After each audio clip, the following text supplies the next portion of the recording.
मुझे तो समझ में नहीं आता है कि आखिर आम इंसान की जिंदगी से इतना आपको विरोध क्यों। आपने पार्लियामेंट के सेशन का खत्म होने का इंतजार किया और तब किया, आपको लगा कि अप्रोर होगा, लोग प्रतिरोध करेंगे। मैं तो उन लोगों को ढूंढ रहा हूं जो सिलेंडर गले में टांग करके प्रोटेस्ट किया करते थे। क्या हो गया भाई आपको? आपकी संवेदनाएं, उनके स्रोत सूख गए क्या? क्रूड ऑयल की प्राइस ऑलमोस्ट लोएस्ट लेवल पे, और तब अगर इस तरह के इजाफे पेट्रोल, डीजल, एलपीजी में हो रहा, तो मैं क्या कहूं? कहीं आप अमेरिकन प्रेसिडेंट को प्रतिकार ना कर पाने की वजह से आम जनता से बदला ले रहे? संदेश तो यही जाता है ना। टैरिफ लगाया, सेंसेक्स में गिरावट हुई, मार्केट पूरी तरीके से क्रैश हो गया, कल भारी सेल देखने को मिला। देखिए, सरकार चाहे डिनायल मोड में रहे, हम एक बेहद ही अनिश्चित दौर की ओर बढ़ रहे हैं। डिनायल से फायदा नहीं होने वाला है। सरकार तो आएगी जाएगी, पार्टियां रहेंगी नहीं रहेंगी, लेकिन अगर इस तरह से व्यवस्था लहूलुहान होती रहती है तो वो, मैं समझता हूं कि एक आम नागरिक को पर जो इसका प्रभाव पड़ेगा वो कल्पना के पड़े। जिस देश में ऑलरेडी आय की असमानता इस लेवल पे हो, संपत्ति का संकेंद्रण इस स्तर पर हो, उसमें जब अर्थव्यवस्था उथल पुथल के दौर से गुजरती है तो उसकी मार किन पे सबसे ज्यादा पड़ती है हम सब जानते हैं।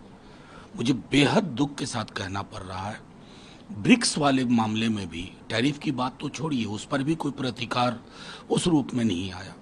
ब्रिक्स पर जिस प्रकार धमकी भरे लहजे में डोनाल्ड ट्रंप ने बोला, अमेरिकन प्रेसिडेंट, उसका जो प्रतिकार होना चाहिए था हमारी ओर से, क्योंकि प्रधानमंत्री जी भी ब्रिक्स में संभावनाएं देख रहे थे, उसके बारे में जिस प्रकार की टिप्पणी हुई वो कतई उचित नहीं है कि उसका प्रतिकार ना हो पाना। 50 रुपया सिलेंडर बढ़ा है। पेट्रोल डीजल के दाम भी वर्ल्ड मार्केट में कच्चे तेलों के दाम नीचे आए हैं, तो पेट्रोल डीजल और गैस सिलेंडर के दाम भी कम होने चाहिए, बढ़ा रहे हैं। मैं स्मृति ईरानी जी को आह्वान करता हूं, अपील करता हूं, जैसे यूपीए सरकार के कार्यकाल में सिलेंडर के भाव बढ़े थे तो आपने बड़ा आंदोलन किया था देश की जनता के लिए, महिलाओं के लिए। अब यही स्थिति है। मैं आह्वान करता हूं, आप इस राष्ट्र के महिलाओं का नेतृत्व करिए महंगाई के खिलाफ। हम आपके नेतृत्व में काम करने को तैयार है ये मोर्चे में। मोदी जी और अमित शाह कहते हैं शेयर मार्केट में इन्वेस्ट करो। ट्रेड वॉर शुरू हो गया, सारे राष्ट्रीय अध्यक्ष अपने देश को संबोधित कर रहे हैं सर, तो लेकिन सरकार ने मोदी जी की हिम्मत नहीं। मोदी जी के बहुत से भाषण मैंने सुने हैं, बहुत से इंटरव्यू स्पॉन्सर मैंने सुने हैं, उसमें वो कहते हैं मेरा शपथ विधि होने दो, देखो शेयर मार्केट रिकॉर्ड तोड़ेगा। रिकॉर्ड तोड़ दिया गिरने का।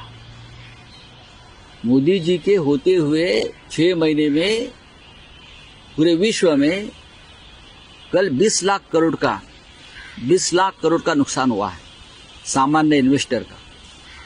ये मोदी जी की ताकत है, पूरी तरह से गिरा देते। रुपया देखो क्या हो गया, 90 रुपए तक, डॉलर 90 तक नीचे आ गया है, आ जाएगा आज तक।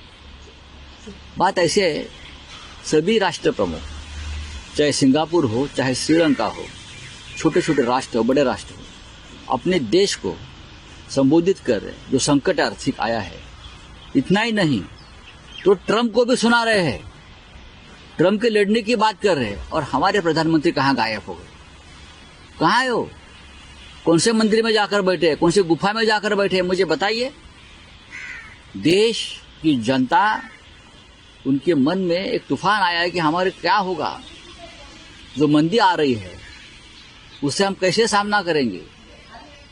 हाँ, नौकरियां जाने वाली है, महंगाई बढ़ने वाली है, सब कुछ होने वाला है। कहाँ है मोदी जी? केंद्र सरकार ने जो 2 रुपए की एक्साइज ड्यूटी पेट्रोल पर और 2 रुपए की एक्साइज ड्यूटी डीजल पे बढ़ाई है, उसके बाद ये जो ढोंग किया जा रहा है कि आम आदमी पर इसका कोई फर्क नहीं पड़ेगा, उनके दाम नहीं बढ़ेंगे, ये विशुद्ध रूप से बरगलाने का काम है, लोगों को बेवकूफ समझने का काम है। असल में तो बढ़ना छोड़ दीजिए, आम आदमी के पेट्रोल और डीजल के दाम कम होने चाहिए थे। क्रूड ऑयल आज की तारीख में $60 प्रति बैरल का है। क्रूड ऑयल एक साल पहले $86 प्रति बैरल का था, $26 प्रति बैरल क्रूड ऑयल में गिरावट आई।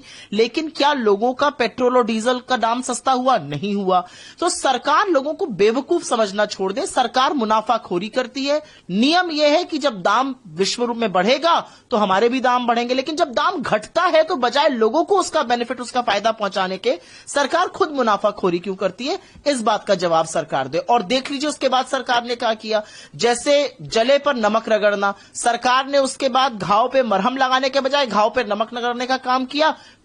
एलपीजी सिलेंडर का दाम 50 रुपए बढ़ा दिया। सरकार क्या लोगों को बेवकूफ समझती है?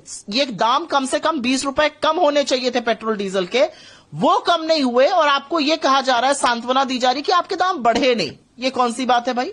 ये तो बड़ी गलत है कि ट्रम्प के सामने सर झुका दिए मोदी जी। आपको क्यों लग रहा है सर झुका ये पूरा सर झुका दिया ट्रम्प के सामने, और सारे देशवासियों पर जुल्म कर रहे हैं मोदी ने।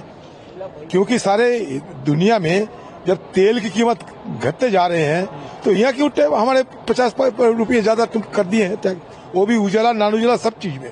तो इसका मतलब ये होता है ट्रम्प जब सारे दुनिया को डराने की कोशिश करते हैं, सबसे पहले डर जाते हैं हमारे मोदी जी। सब कुछ बढ़ रही है, एलपीजी के दाम बढ़ गए, डीजल पेट्रोल एक्साइज बढ़ गया।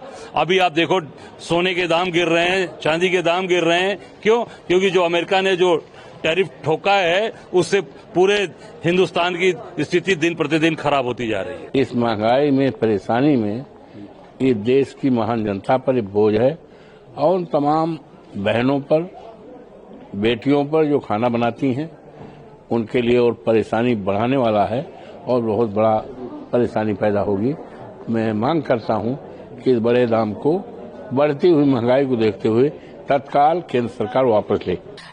गैस महंगी हो गई, उज्ज्वला जो सब्सिडाइज्ड योजना उनकी थी उस पे महंगी हो गई, टोल टैक्स निरंतर बढ़ ही रहा है। जनता की जो परेशानियां हैं और शेयर बाजार का एक बड़ा क्रैश जो आज हुआ है, कई लाखों करोड़ों रुपए डूब गए हैं। तो सरकार को जनता से कोई मतलब नहीं है। सरकार अपना एजेंडा चलाती है, संवेदनहीन सरकार है, और कुछ अपने बारे में सोचना चाहिए कि चुनकर आए हैं तो आगे क्या करना है। भारतीय जनता पार्टी की सरकार आई है तो चाहे गैस सिलेंडर के रेट हो, चाहे और घरेलू वस्तुओं के रेट हो, लगातार बढ़ रहे हैं। और देश के, मैं समझता हूं, सरकार ने महंगाई की मार से लोग, जो आम लोग हैं, वो बहुत पिस रहे हैं। भारतीय जनता पार्टी लगातार बड़े बड़े कारपोरेट हाउसेस को फायदा पहुंचाने के लिए ऐसे कदम उठा रही है। अपने खास आदमियों को फायदा पहुंचाने के लिए आम लोगों पे ऊपर वजन डाल रही है। तो मैं समझता हूं देश के आम लोग जो है वो, उनका जीना बहुत बुरा हाल हो चुका है।